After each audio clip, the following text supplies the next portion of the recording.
Bismillahirrahmanirrahim. Assalamualaikum warahmatullahi wabarakatuh. Alhamdulillahil wahidul qahhar, al-alimul ghaffar, al-azizul jabbar, yakhluqu man yasha'u wa yakhtar. Ashhadu an la ilaha illallah wahdahu la syarikalah wa ashhadu anna Muhammadan abduhu wa rasuluh. Qala Allah Ta'ala fi kitabihil karim, ya ayyuhalladzina amanu taqullaha haqqa tuqatih wa la tamutunna illa wa antum muslimun. Jamaah, bapak dan ibu-ibu, ikhwan wal akhwat rahimani Allah wa iyyakum jami'an. Alhamdulillah, kita bersyukur kepada Allah Subhanahu wa Ta'ala di kesempatan siang hari ini. Kita masih diberikan kesehatan, taufik serta hidayahnya.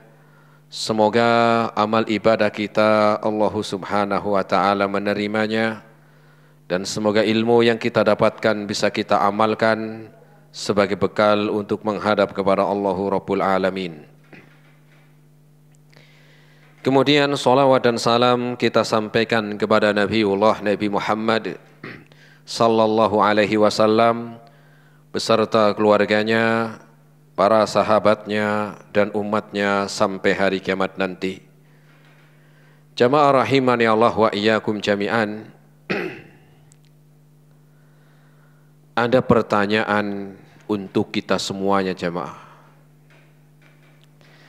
Apakah kita itu sampai hari ini, sampai saat ini sudah menjadi seorang muslim atau muslimah yang ideal? Kok diam jamaah? Pertanyaannya saya ulangi. Apakah kita sampai hari ini atau saat ini sudah menjadikah seorang muslim atau muslimah yang sejati atau yang ideal? Setengah-setengah gimana?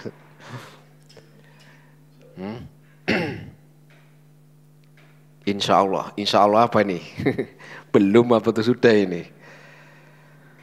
Maka jamaah rahimani Allah wa iyyakum jami'an. Ketika kita menjawab bahwa apakah kita itu sampai saat ini sudahkah menjadi seorang muslim atau muslimah yang ideal? Berarti kalau belum, wah, ya, berarti apa? Kalau belum ya kenapa? Kalau sudah, oh sudah Ustaz. Memang sifatnya apa sih? Ini kan bingung juga nanti. Maka di dalam pertanyaan tersebut tentunya kita itu ingin berusaha menjadi seorang muslim atau muslimah yang ideal. Tetapi pertanyaannya apa? Seperti apa sih sifat seorang muslim yang ideal itu seperti apa? Nah. Tentunya kita pengen menjadi seorang muslim atau muslimah yang ideal. Tetapi kalau kita tidak tahu seperti apa seorang muslim yang ideal ini, maka kita seperti orang yang lagi mencari tempat yang diinginkan tetapi tidak tahu jalannya. Setiap kita tentunya pengen menjadi seorang muslim yang ideal. Tetapi jalannya apakah kita tahu? Sifat-sifatnya kita tahu? Di antaranya Rasul sallallahu alaihi wasallam menyebutkan tentang seorang muslim ataupun muslimah yang ideal.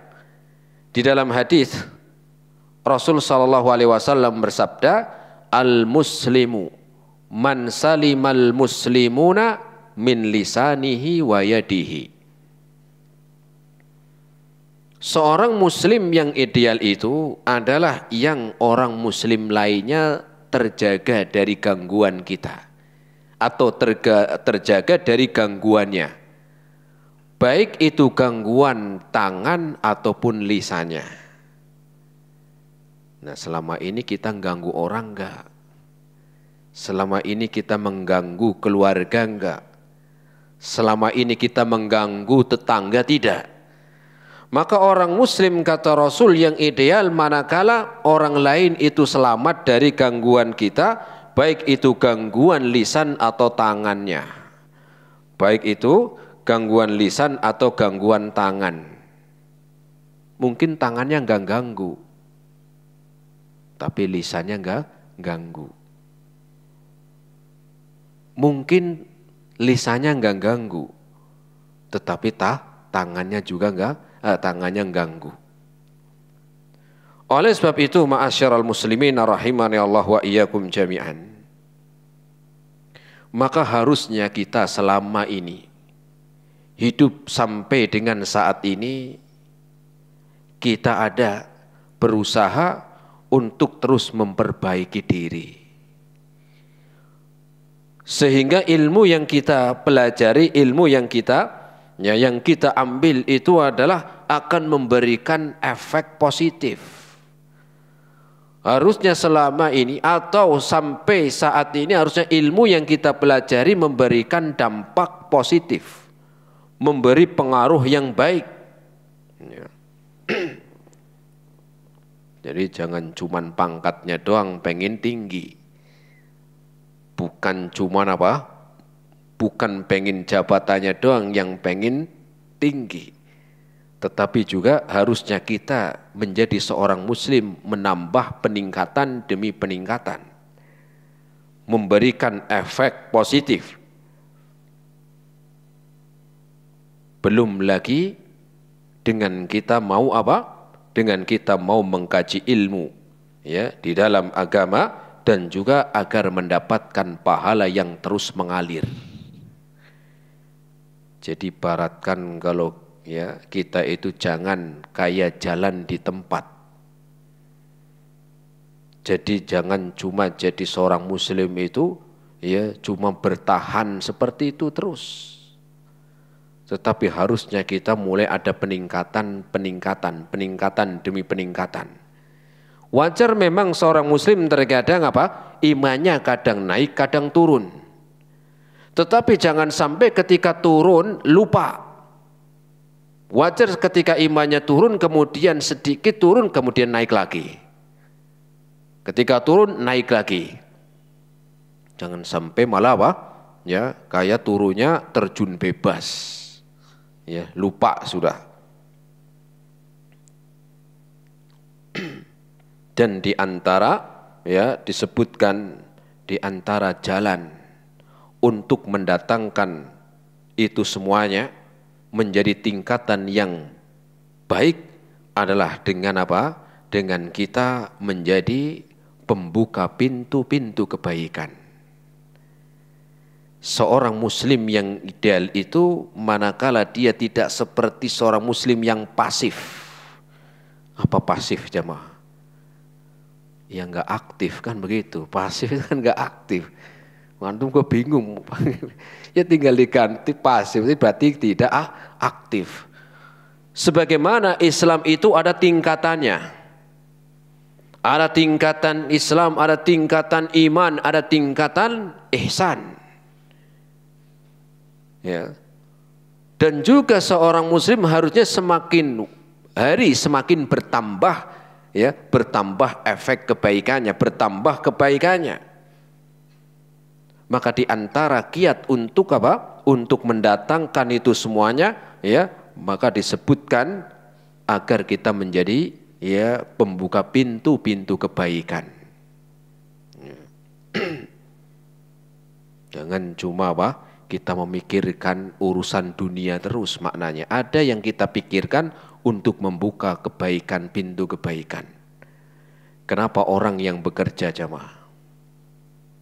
Ya, orang pensiun rata-rata sekarang berapa tahun umurnya?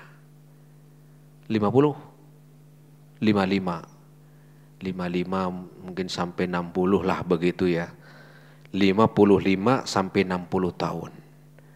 Seringkali di dalam bekerja seorang yang bekerja, dia akan berusaha mengumpulkan harta dengan sebanyak-banyaknya sebelum umur pensiun.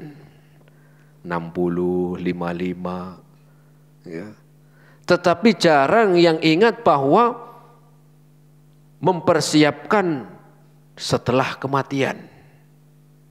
Jarang mempersiapkan amalan-amalan setelah kematian. Padahal umur seseorang itu enggak lama. Rasul saja mengatakan umur umat hari ini, ya, kata Rasul, a'maru ummati ma baina sittina wa sab'in. Umur umatku itu antara 60 sampai 70 tahun. Nah, sekarang setelah umur itu mau kemana? Kalau bukan Kalau bukan kematian. Sedangkan kematian itu jauh lebih panjang dan melelahkan. Sedangkan kematian waktunya hanya Allah yang tahu, panjang dan melelahkan. Seringkali kita hanya mempersiapkan untuk hari tua, untuk hari pensiun, untuk kalau sudah nggak bisa kerja. Tetapi seringkali kita terlupakan dari mempersiapkan setelah kematian yang waktunya jauh lebih panjang dan melelahkan.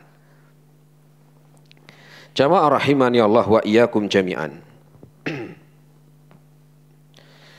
Disebutkan di dalam hadis Nabi SAW yang diriwayatkan oleh Al-Imam Ibnu Majah. Jadi kita biar jadi seorang muslim itu jangan pasif tapi aktif. Ya. Jangan cuman pangkat doang apa yang pengen tinggi. Jangan cuman gaji doang yang pengennya naik. Jangan cuma jadi seorang muslim yang jalan di tempat. Rasul bersabda, inna minan nasi nasan mafatiha lil khairi wa maghaliqa lisyarri. Ada dari manusia-manusia, ya. Ada dari manusia-manusia, maknanya ada dari, ya, manusia itu yang menjadi di dalam kehidupannya menjadi kunci-kunci pembuka kebaikan. Kira-kira namanya kunci ada usaha enggak, jemaah? Rasul mengatakan, ya, Rasul SAW bersabda, ya, ada dari manusia yang menjadi kunci-kunci pembuka kebaikan. Dan dia juga menjadi ya, penutup keburukan. Ya.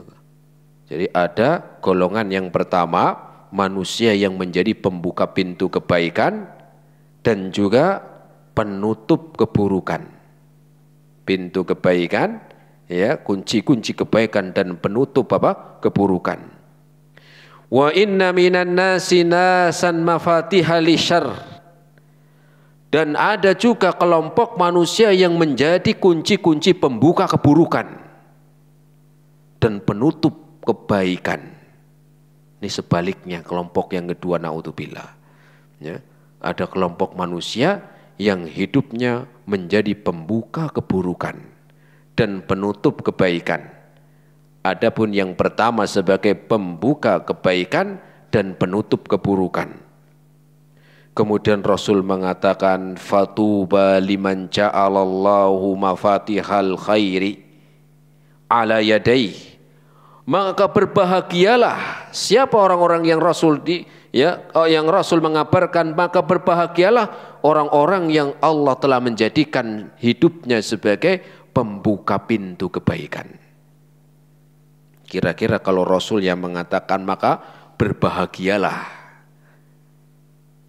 orang-orang yang dalam kehidupannya menjadi pintu-pintu kebaikan. Sebagai pembuka kebaikan, wa wailun liman ja'alallahu mafatihas syarr, dan celakalah bagi seorang yang Allah menjadikan dia sebagai pembuka pintu-pintu keburukan, ya. Nah ini, tinggal kita hidup di dunia itu milih. Kita hidup di dunia ini ingin menjadi pintu kebaikan, pembuka pintu kebaikan atau pembuka pintu keburukan. Dari sinilah insyaallah ta'ala nanti kita akan bahas dalam satu kutaib kecil ya, yang ditulis oleh Syekh Abdul Razak bin Abdul Muhsin Al-Abad Al-Badr. Yang asli judulnya itu adalah Kaifa takunu miftahan lil khair. Kiat-kiat menjadi ya seorang yang membuka pintu-pintu kebaikan dunia dan akhirat. Ya, menjadi pembuka pintu kebaikan dunia dan akhirat. Ya, ini bukunya nanti insya Allah kita akan bahas. Sebenarnya saya tadi kemarin udah saya beli tapi ketinggalan. Ya qadarullah. Ya ingat-ingat tadi di situ ya di setelah Simpang 5. Saya padahal jalan itu ya sudah sambil mikir kayaknya ada yang tinggal apa dari rumah itu kepikiran. Sudah sampai situ, oh iya astagfirullah bukunya ketinggalan. Ya tapi nggak apa-apa, ini baru mukadimah. Dari mukadimah ya untuk kitab yang insya Allah kita akan bahas. Nah, jamaah rahimani Allah wa iyyakum jami'an. Tentunya menjadi seorang yang membuka pintu kebaikan dunia ataupun akhirat itu tidak mudah, jamaah. Itu tidak gampang. Dan tidak setiap orang juga Allah berikan hidayah. Karena hidayah itu bermacam-macam, jamaah. Ada orang yang Allah berikan hidayatul iman. Ada yang Allah berikan hidayah ketaatan. Ada orang yang sudah beriman tapi enggak taat. Ada orang-orang yang Allah berikan hidayah iman dan taat. Ada orang-orang yang hanya beriman sudah taat. Dan ada orang-orang yang Allah berikan lewat ya seseorang tersebut dia membuka pintu-pintu kebaikan. Kenapa Rasul sampai mengatakan fatuba liman ja'alallahu miftahal khair? Ya, maka bahagialah orang-orang yang Allah jadikan sebagai pintu pembuka kebaikan. Kenapa? Karena pahalanya, ya, pahala yang akan didapatkan bukan cuma di dunia. Sampai seandainya orang yang meninggal dunia dia tetap akan terus mendapatkan pahala. Bukan cuma dalam urusan apa? Itu yang keuntungannya terus mengalir, itu apa namanya ya? Usaha apa itu? MLM begitu ya. Itu ya. Ternyata pahala juga ada yang seperti itu dengan kita menjadi ya pembuka pintu kebaikan.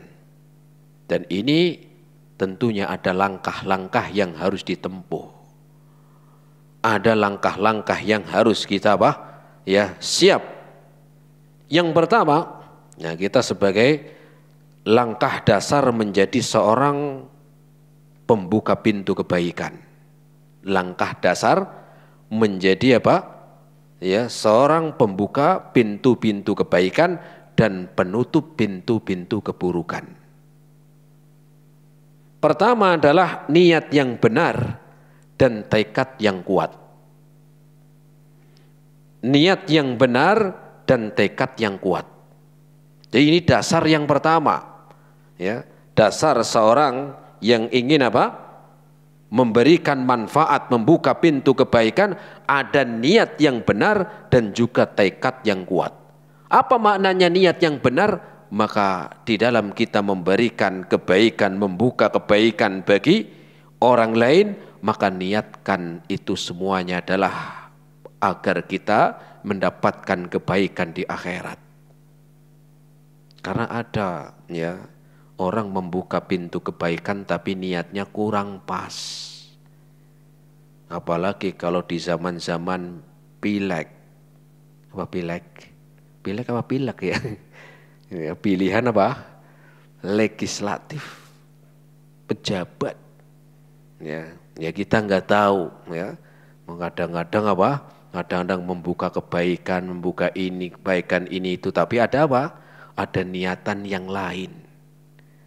Maka yang pertama adalah langkah agar menjadi seorang pembuka pintu-pintu kebaikan dan penutup pintu keburukan. Yang pertama niatnya harus benar. Kenapa kalau niat ini salah?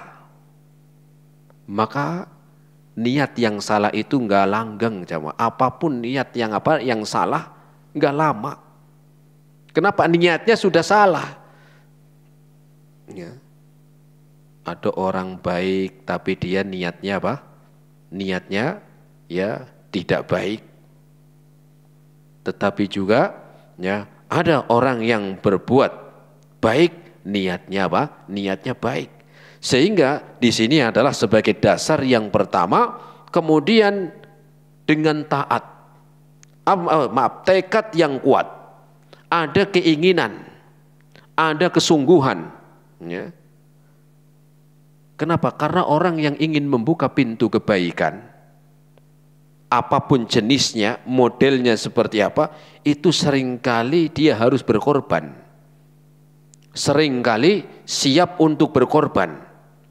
Baik itu berkorban dengan harta, dengan waktu, ataupun dengan nyawa sekalipun. Ya, tetapi ingat balasannya terbaik.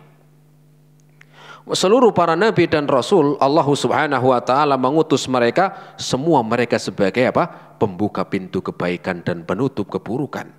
Sehingga kita pun ketika ingin meniti jalannya para nabi dan rasul dengan membuka kebaikan, tentunya kita harus ada tekad yang kuat. Setelah niat yang benar. Kenapa? Seringkali ya hasil tidak sesuai kenyataan.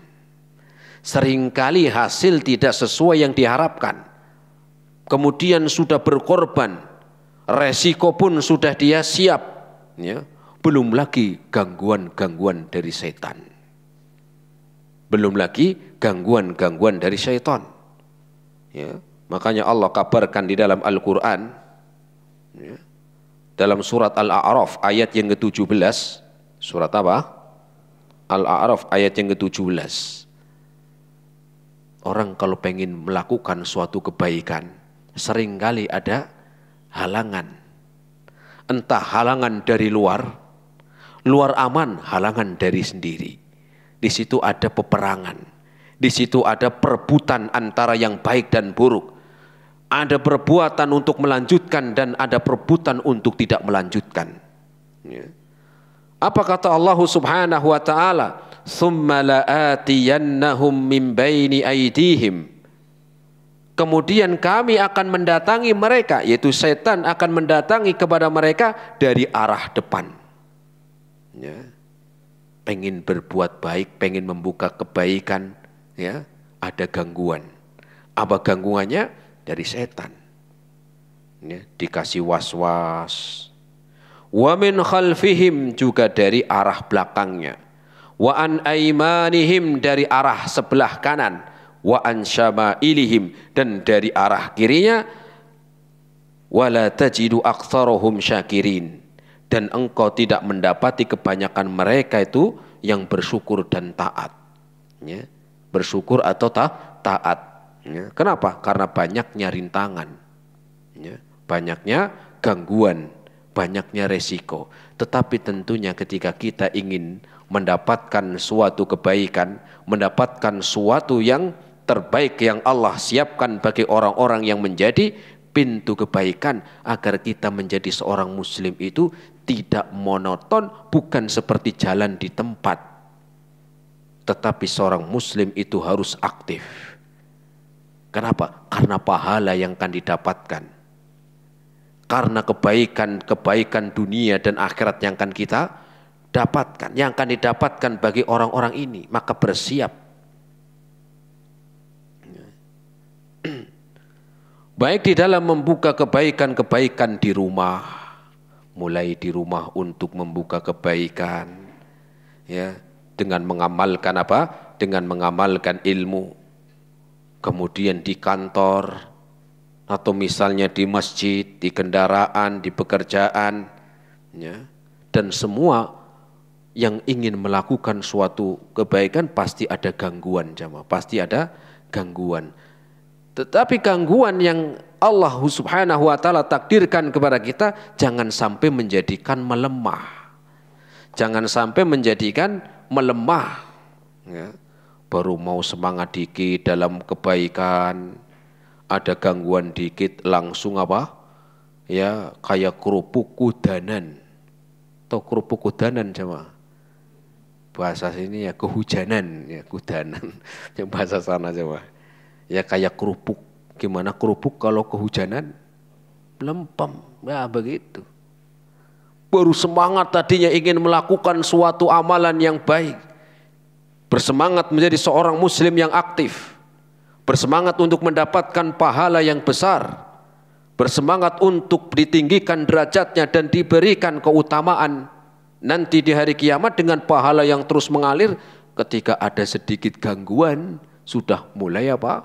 Mulai lemas.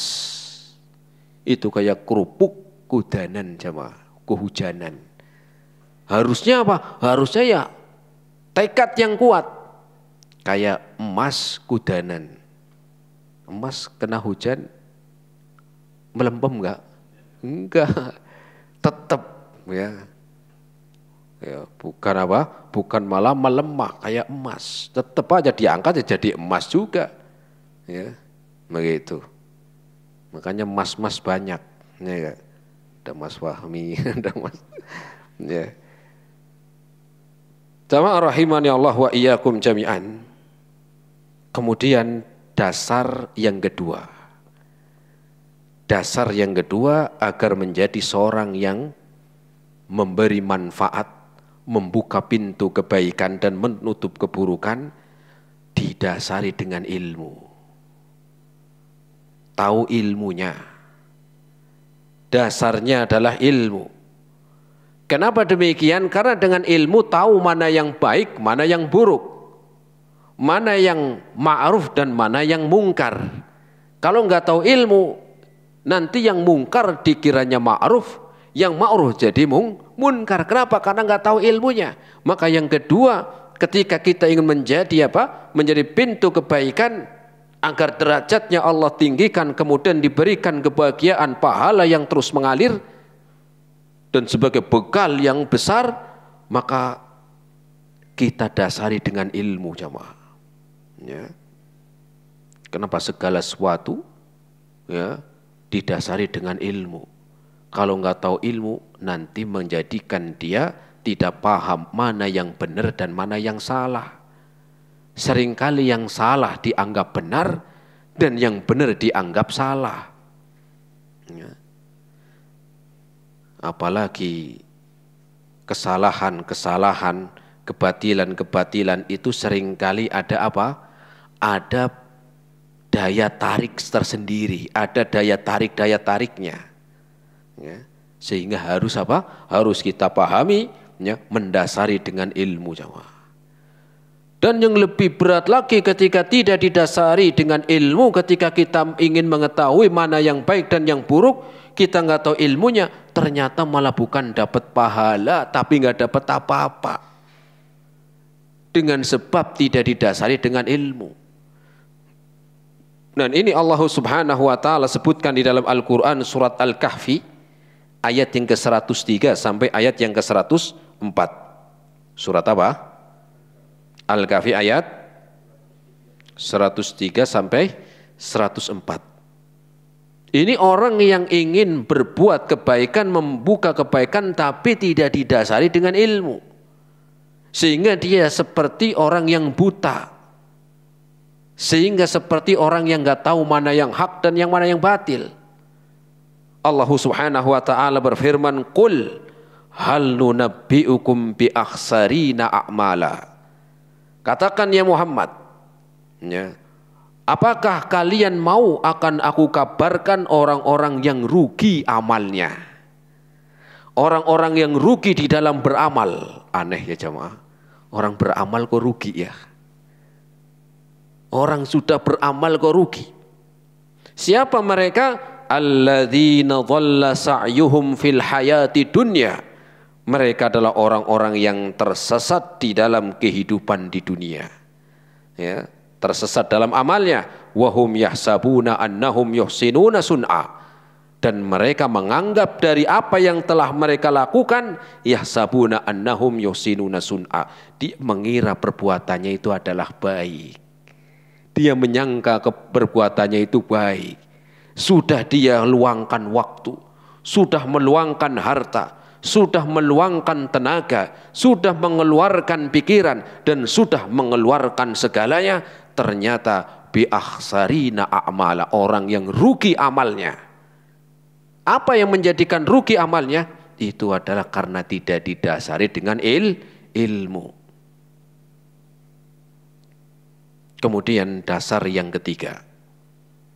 Dasar yang ketiga, ketika kita ingin menjadi orang yang membuka pintu kebaikan dan menutup pintu keburukan, ada usaha yang besar di dalam mengamalkan ilmu. Kita pengen mengajak kepada kebaikan, tapi kita sendiri kita sendiri nggak baik.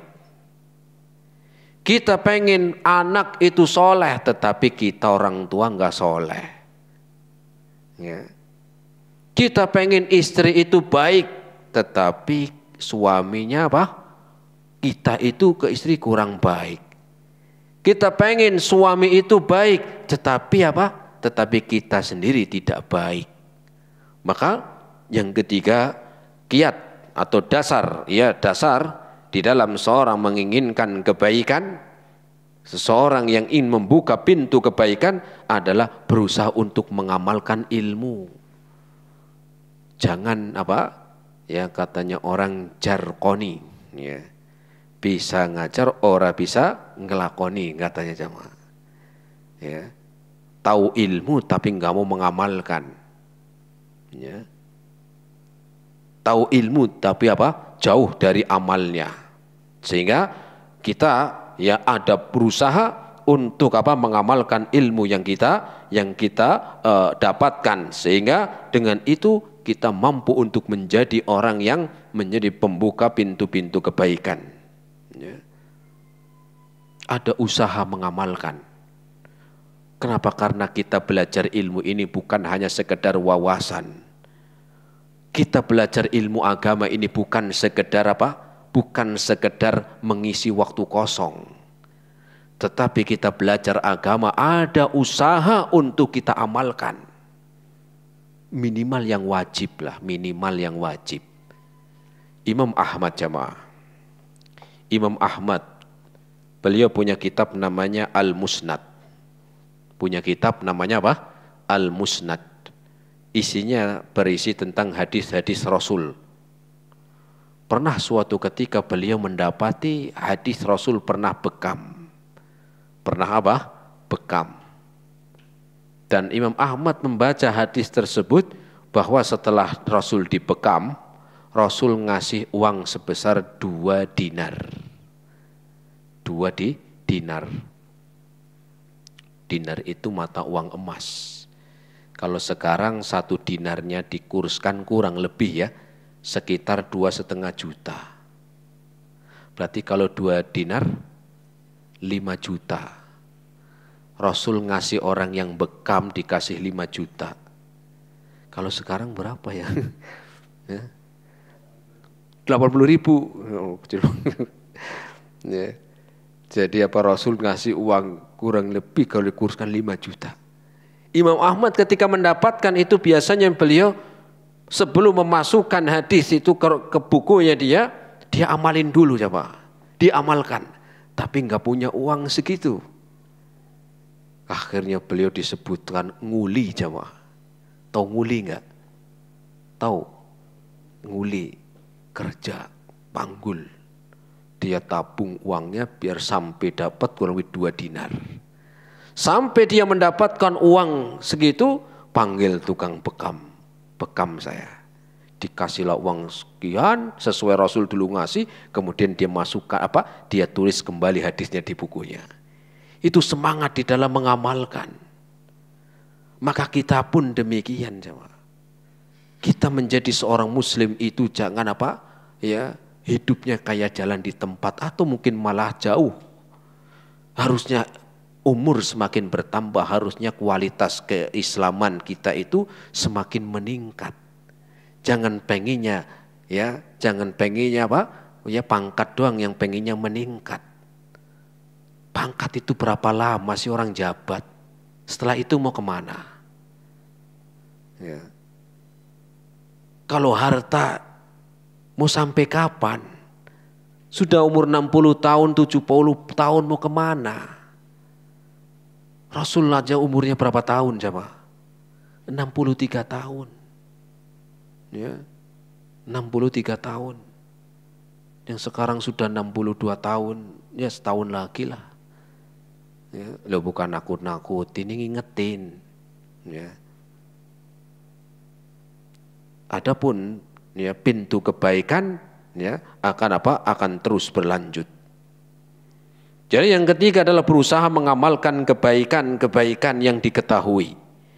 Kenapa? Karena kita ketika pengen kebaikan, maka kita sudah mengamalkan. Bukan berarti kalau kita belum mengamalkan, kita nggak boleh membuka pintu kebaikan. Boleh. Kenapa? Karena tentunya tidak ada manusia yang sempurna. Tidak ada manusia yang maksum kecuali Nabi dan Rasul. Maka minimal kita walaupun kita belum menjadi orang yang terbaik, tapi minimal kita pengen menjadi Islam apa? Seorang Muslim yang apa? Yang aktif. Seorang Muslim yang memiliki keutamaan. Bukan seorang Muslim yang apa? Ya, yang kayak seperti apa? Seperti kayak mayat berjalan. Apa mayat berjalan? Iya, seperti mayat hidup. Sudah hidupnya itu nggak tahu mikirinya apa. Ya, masa kita mau seperti itu terus sama? Kita kan harus memiliki peningkatan menjadi Islam, seorang Muslim yang apa? Yang aktif.